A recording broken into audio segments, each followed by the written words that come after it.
राकेश टिकैत पर जानलेवा हमला होने के बावजूद राकेश टिकैत भयभीत नहीं हुए। दूसरी बात मैं दावा करना चाहता हूं, इससे किसान आंदोलन कमजोर नहीं हुआ। तीसरी बात मैं ये कहना चाहता हूं, किसी किसान के मन में भय नहीं है। इसका पीछे का क्रोनोलॉजी क्या होगा? हम ये भी कहते हैं कि असम में ईवीएम भी चोरी होती है और ईवीएम सील मिलती है, उसमें भी कुछ नहीं होता है। इसको समझने के लिए फिर मैं आप देशवासियों आपको बताना चाहता हूँ, वायर एक रिपोर्ट जारी करती है शाम को 1 अप्रैल को शाम को 6:49 पर, और वो रिपोर्ट क्या आती है? आप सब खास करके देश के SC, ST और OBC ध्यान से सुने। वो रिपोर्ट यह है कि भारत में मोदी सरकार जितने भी सरकारी संस्थानों को बेच रही है निजी कंपनियों के हवाले, उन सब से हमारे देश में SC, ST और OBC का आरक्षण का अधिकार खत्म हो जाएगा। 6:49 पर 1 अप्रैल को जब ये समाचार पब्लिक डोमेन में आता है, ठीक उसके तत्काल बाद आपने देखा होगा असम में एक ईवीएम की ढोने वाली गाड़ी रास्ते में अचानक खराब हो जाती है। बताया जाता है जो पुलिस उसकी सुरक्षा में लगी हुई थी, पुलिस गायब हो जाती है और उसका मेन जो पोलिंग अधिकारी है वो गायब हो जाता है, और वह गाड़ी जो खराब होती है अचानक वहां पर भाजपा की गाड़ी आती है, और जो भाजपा का उम्मीदवार था वहां पर कैंडिडेट, उसकी गाड़ी में वो ईवीएम पाई जाती है। पूरा ध्यान भटकाया, पूरी रात भर ये नहीं बताया गया खेल क्या है। और इस खेल को फिर मैं कहना चाहता हूं कि देश में इस समय सबसे बड़ा चेहरा राकेश टिकैत बन गए, इसलिए योजना बनी राकेश टिकैत पर भी हमला करने वाले भारतीय विद्यार्थी परिषद, जो इनका ABP है, RSS के गुंडों ने हमला किया ताकि हमारे देश के सरकारी संस्थान जो बेचे जा रहे हैं उनसे SC, ST और OBC का जो आरक्षण का तमाम अधिकार खत्म होना है, उससे ध्यान भटकाने के लिए यह काम किया गया।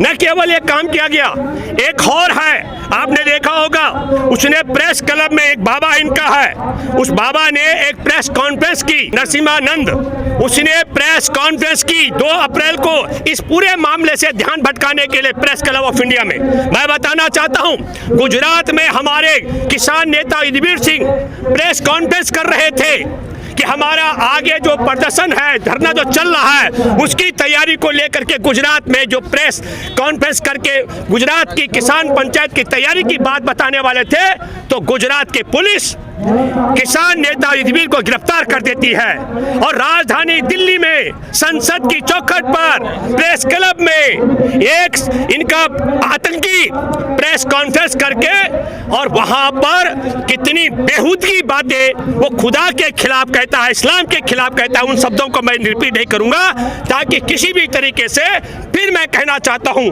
वो SC, ST और OBC का जो आरक्षण खत्म हो रहा है उससे ध्यान भटकाने का षड्यंत्र था।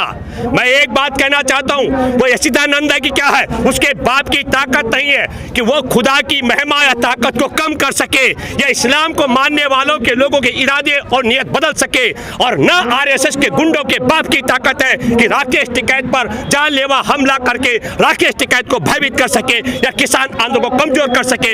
इन दोनों क्रोनोलॉजी को मैं बार बार कहना चाहता हूं, हमारे देश के अंदर बहुत साफ शब्दों में एक तरफ देश का सारा संसाधन, सारी संस्थान बेचे जा रहे हैं, देश के पास कतरा कतरा बेचा जा रहा है, और दूसरी तरफ देश में SC, ST और OBC के तमाम आरक्षण के अधिकारों को छीना जा रहा है। एक बड़ी क्रोनोलॉजी आपने जो सवाल किया, मैंने लंबा जवाब इसलिए दिया ताकि लोग समझ सके सच्चाई क्या। फिर मैं कहना चाहता हूं, आज भी आपने देखा होगा गाजीपुर में हजारों हजार की संख्या में किसान आए हैं, वो भी कब? उत्तर प्रदेश के अंदर।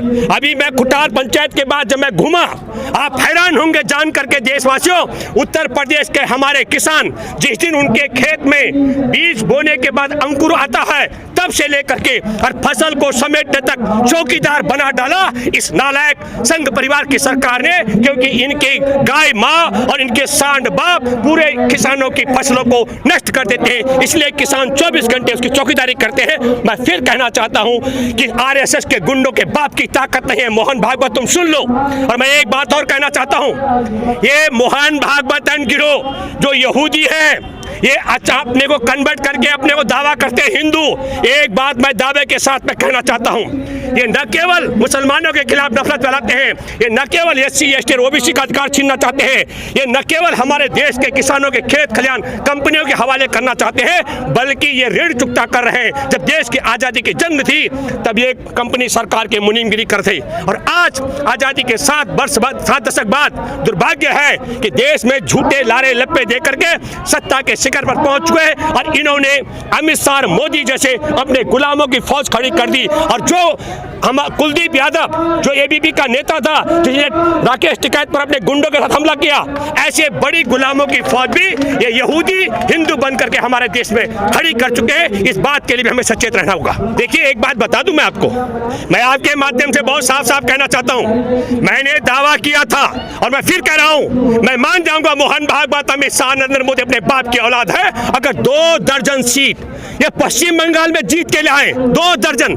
जिन लोगों को सुनने के लिए लोग नहीं आ रहे हैं, जिनके पास उम्मीदवार नहीं है, जिनके पास एजेंट नहीं है, अरे भीड़ जो वहां है, आपको मैं बताना चाहता हूं, पूरे भारत में 14,445 रेल जो रोजाना फेरे लगाती थी सब बंद थी। ठीक चुनाव के समय इनके उत्तर प्रदेश से, बिहार से, मध्य प्रदेश से, दिल्ली से, राजस्थान से, गुजरात से ये जो RSS के कार्यकर्ताओं को वहां भेजना था, वो जो भीड़ आपको कुछ लोगों की दिखती है।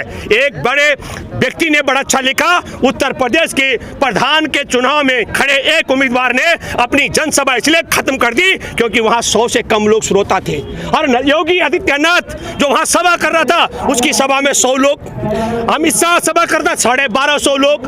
हम आपको ब्रिगेड ग्राउंड में नरेंद्र मोदी ने मीटिंग की, रैली की, उसको क्यों नहीं दिखाता वीडियो को? 60 लोग आए ना जीत तो फिर भी जाते हैं ना। कैसे जीतेंगे? आप तो 2019 में कह रहे हैं। देखिए, एक बात मैं आपको बताना चाहता हूं, 2019 का भी जिक्र मैं करना चाहता हूं। एक बड़ी गलतफहमी हमारे किसानों को रही कि इन्होंने 6,000 रुपए सालाना का दिया। हमारे किसान को यह समझ नहीं आ रहा था कि 300 का सिलेंडर 900 में बेच करके 600 रुपए सिलेंडर में लूट रहे हैं। हमारे किसान को 20 रुपए लीटर का डीजल 80 रुपए में बेच रहे हैं। 20 रुपए का पेट्रोल हमारे किसान के बेटे को 100 रुपए में बेच रहे हैं। हमारे किसानों को समझ आपको बताना चाहता हूं मैं गजेंद्र जी, इस समय जब पूरा देश में किसान आंदोलन कर रहे हैं, अकेले उत्तर प्रदेश, राजस्थान और मध्य प्रदेश 3 की जगह के किसानों को गेहूं की फसल में न्यूनतम समर्थन मूल्य न मिलने से 196 करोड़ 50 लाख से ज्यादा का नुकसान हो चुका है। मैं भूपेंद्र रावत हूं, मैं नरेंद्र मोदी नहीं हूं जो झूठ बोलूं, पब्लिक डोमेन में है ये बात।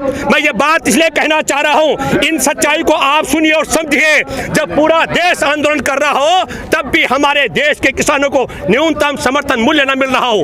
और मैं एक बात और कहना चाहता हूं, हम सर आंदोलन तो कर रहे हैं पर भक्ति में लीन भी हैं सर, ये भी बात मानना नहीं। ये जो आप कह रहे हैं बिल्कुल, देखिए मैं एक बात बताता हूं, निश्चित तौर पर मैं ये मानता हूं हमारे देश के अंदर ये जो हम एकदम मोदी और अमित शाह को बहुत ताकत मानते हैं, मैंने बार बार कहा कि यहूदियों का परिवार है संघ परिवार, उसके आगे नरेंद्र मोदी और अमित शाह जैसे सिर्फ प्यादे हैं, उससे ज्यादा की औकात इनकी नहीं है। ये बात आपको, हाँ उन्होंने भारत के लोगों को, जैसे कंपनी सरकार अंग्रेज आए थे मुट्ठी भर, उन्होंने भारत में अपने गुलामों की फौज खड़ी की, ठीक उसी तरीके से RSS ने भी हमारे देश में गुलामों की बहुत बड़ी फौज खड़ी कर दी है, जिस फौज के बूते न केवल हमारे देश को लूट रहे हैं बल्कि देश पर शासन भी कर रहे हैं और देश में फूट भी डाल रहे हैं। सर ये तो मानोगे बीजेपी मजबूती से चुनाव लड़ती है, कहीं भी लड़ती है? बिल्कुल, आप जो कह रहे हैं, देखिए भाजपा मजबूती से साथ इसलिए है कि भारतीय जनता पार्टी के साथ में एक तो RSS के गुलामों का बड़ा गिरोह है, दूसरी बात है कि भारत में भारत के जल, जंगल, जमीन, खनिज संपदा, हवा, स्पेक्ट्रम जिसको बोलते हैं, इन सब को लूटपाट डकैती डालने वाली कंपनियां एक साथ। मैं उदाहरण दूं, हमारे देश में जो डकैती डाल के भागा है नीरव मोदी, वो मुकेश अंबानी के सगे समधी, मुकेश अंबानी का धीरूभाई अंबानी का सगा समधी का बड़ा भाई है मुकेश अंबानी, आप समझ रहे ना, वो नीरव मोदी का जो है इसके समधी का बड़ा भाई है। तो ये बात मैं इसलिए कहना चाह रहा हूँ आपको, इस पूरी प्रक्रिया को भी आपको समझना चाहिए कि मुकेश अंबानी का रिश्ता किससे है, नीरव मोदी कौन है। तो ये एक बड़ा गिरोह है देश को लूट के भागने वाला, वो सारे के सारे। लेकिन सर वही है ना, अर्थव्यवस्था डूबे चाहे NPA बढ़े कुछ भी हो, पर जनता को कोई मतलब थोड़ा ये नहीं। जनता इस समय जो तुम कह रहे हो कि जनता को मतलब नहीं है, अगर जनता को मतलब नहीं होता तो मैं किस दावे से कह रहा हूं कि नरेंद्र मोदी की पार्टी भारतीय जनता पार्टी पश्चिम बंगाल में उम्मीदवार नहीं मिले, राज्यसभा लोकसभा के सदस्यों को उतारना पड़ा, इनको कैंडिडेट नहीं मिले हैं, जनता इनके खिलाफ है, जनता इनके खिलाफ वोट कर रही है। इसी दावे के साथ मैंने कहा ये 2 दर्जन सीट वहां नहीं लेकर आ पा रहे। तो कहते हैं हम तो किसी भी हालत में चुनाव जीतते हैं। नहीं, एक मिनट देखिए, दावा उन्हें जीतना, राज्यसभा उतारे तो क्या दिक्कत है? नहीं, दावा करना अलग है और दावे के पीछे भरम पालना दूसरी बात है। जैसे मैं उदाहरण दूं, मैं फिर कहना चाहता हूं गजेंद्र जी, मैंने दावा किया था जिस दिन बिहार का रिजल्ट आ रहा था, मैंने कहा था पहले चरण में मैं दावा करता हूं महागठबंधन चुनाव जीत रहा है। क्यों? ईमानदारी के साथ प्रचार हुआ था। मैं आपके माध्यम से एक बात और कहना चाहता हूं, इस समय सबसे बड़ा जो घातक हो रहा है वो क्या है? हम जब ये कहते हैं कि ईवीएम में घोटाला होगा तो हम भारतीय जनता पार्टी को मजबूत करते हैं और उसके खिलाफ वोट देने वाले मतदाताओं को भयभीत करते हैं, ये पाप है। मैं ये कहना चाहता हूं इस समय आरएसएस और भाजपा को और उनकी ईवीएम को हराने का एकमात्र तरीका है 100% लोग अपने घरों से निकले और जहां जहां इनको हराने वाला जिस दल का कैंडिडेट है उसके पक्ष में एकजुट होकर के वोट करें, ये अपील मैं करता हूं। और मैं दावे के साथ मैं कह सकता हूं जब रिजल्ट आएगा तो संघ परिवार और इनकी ईवीएम दोनों हार जाएगी। और ये इसलिए भी जरूरी है न केवल इनको हराने के लिए, गुजरात चुनाव में इन्होंने कहा हमको ज्यादा वोट इसलिए मिला कि लोग 3 काले कानून के पक्ष में और न्यूनतम समर्थन मूल्य की गारंटी का कानून नहीं चाहते हैं, इसलिए उससे पहले हम चुनाव की बात नहीं करते थे। उसके बाद से हमारा संयुक्त किसान मोर्चा वोट की चोट करने की बात कर रहा है। और मैं दावे के साथ मैं कह सकता हूं पश्चिम बंगाल से लेकर तमिलनाडु तक, पांडुचेरी से लेकर असम तक और केरल तक वोट की चोट अन्न उगाने और अन्न खाने वाले एकजुट होकर कर रहे हैं, इनको विदाई तय है। इसलिए ये आप मानते हैं ईवीएम में गड़बड़ नहीं है? मैं एक मिनट, जो आपने कहा मैं फिर दोबारा से कहता हूं, मैं एक बात आज दावे के साथ कह रहा हूं कि वीवीपैट का 5% गिनती काउंटिंग होनी है, जिसमें गड़बड़ पाई जाएगी वो काउंटिंग के समय उसका पोल खोल होगा, उस पोलिंग स्टेशन पर दोबारा चुनाव होंगे, ये तय करना पड़ेगा। मैं ये नहीं कह रहा हूं कि हम किसी चीज को रेगुलेट नहीं कर सकते हैं, लेकिन अभी चुनाव के लिए मैं भूपेंद्र रावत ईवीएम पर सवाल उठा करके भाजपा के खिलाफ वोट डालने वालों को हतोत्साहित किसी भी कीमत पर नहीं करना चाहूंगा। और जो लोग ऐसा कर रहे हैं उनसे भी अपील करूंगा, एक बार पहले वोट डालने के लिए लोगों को प्रेरित करो।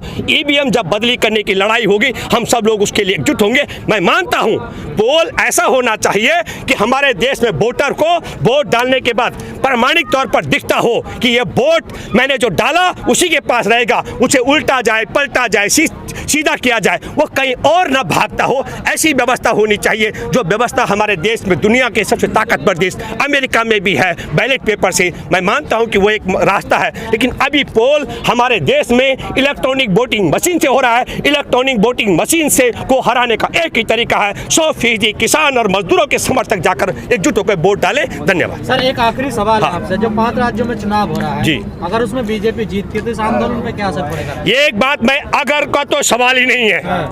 मैं आपको साफ शब्दों में फिर कहना चाहता हूं, इनके पास पहली बात तो किसान आंदोलन और उसके अलावा मैं कह रहा हूं, उसे कहते हैं एक तो कड़ा करड़ा ऊपर से नींव चढ़ा। अभी जो वायर ने पोल खोल कर दी है, हमारे देश में किसानों की खेत छीनने वाले SC ST और OBC से उनका आरक्षण का तमाम अधिकार छीन रहे हैं, वो सब लोग भी गोल बंद होकर इनके खिलाफ वोट कर रहे हैं। ये जीतेंगे कैसे, कहाँ जीत सकते हैं मुझे बताइए, आप मुझे बताएं कैसे जीतेंगे? जीत भी गए बिल्कुल नहीं जीतेंगे। हमने आपसे कहा भाई, चुनौती दी मैंने, अगर ये 2 दर्जन सीट लेकर आ जाए पश्चिम बंगाल में, मैं मान जाऊंगा कि संघ परिवार में यहूदी सच में अपने बाप की औलाद है और इनके गुलाम भी अपने बाप की औलाद है, मैं कह सकता हूं। सर किसान भी जमीन की लड़ाई लड़ रहे हैं, जो किसान है उत्तर प्रदेश के, छत्तीसगढ़ झारखंड के लोग पहले से लड़ाई लड़ रहे हैं जमीन, क्या ये किसान उनका साथ देंगे? देखिए, आपने जो सवाल किया, पहले हमारे किसान अलग अलग थे।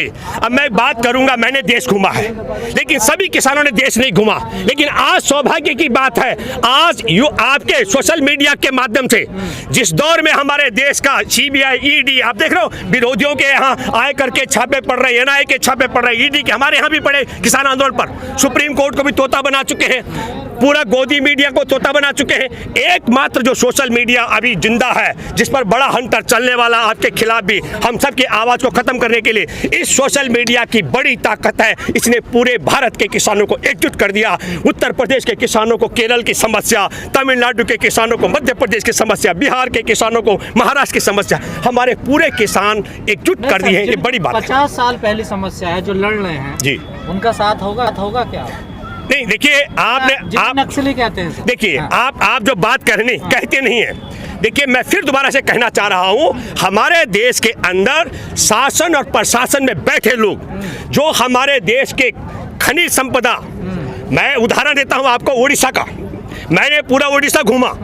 मैं उड़ीसा के उस भूभाग में भी गया जहां सरकार है, और मैं उस भूभाग में भी गया जहां सरकार नहीं है। मैं एक बात दावे से कह सकता हूं, जहां सरकार है वहां महानदी उड़ीसा हाई कोर्ट के आदेश से नहीं बच पा रही थी। और मैं उस इलाके में भी घूमा जहां सरकार नाम की चीज़ नहीं है। वहां आप 1 करोड़ रुपए की अगर पोल्ट्री गहनों की रख दोगे तो 3 दिन बाद भी आपको सुरक्षित मिलेगी। ये बात वहां दिखती है। आपने जो कहा है कि किसानों की लड़ाई में माओवादियों के साथ होगा, देखिए मैं एक बात बताऊं, मैं कहना चाहता हूं कि छत्तीसगढ़ में अभी एक बड़ी शहादत नक्सलवादियों के साथ में जवानों की हुई है। उसके लिए मैं मानता हूं जो घायल है वो जल्दी शीघ्र स्वस्थ हो, और जो जिनकी शहादत हुई उनको मैं नमन करता हूं। लेकिन मैं फिर कहना चाहता हूं कि ये जो लड़ाई है इसमें निश्चित तौर पर है कि लोकतंत्र के अंदर गोली की बजाय संवाद से बात होना चाहिए। सरकार को बैठ के बात करनी चाहिए। ये गोली से गोली की बात नहीं होनी चाहिए। ये बात मैं कह रहा हूं।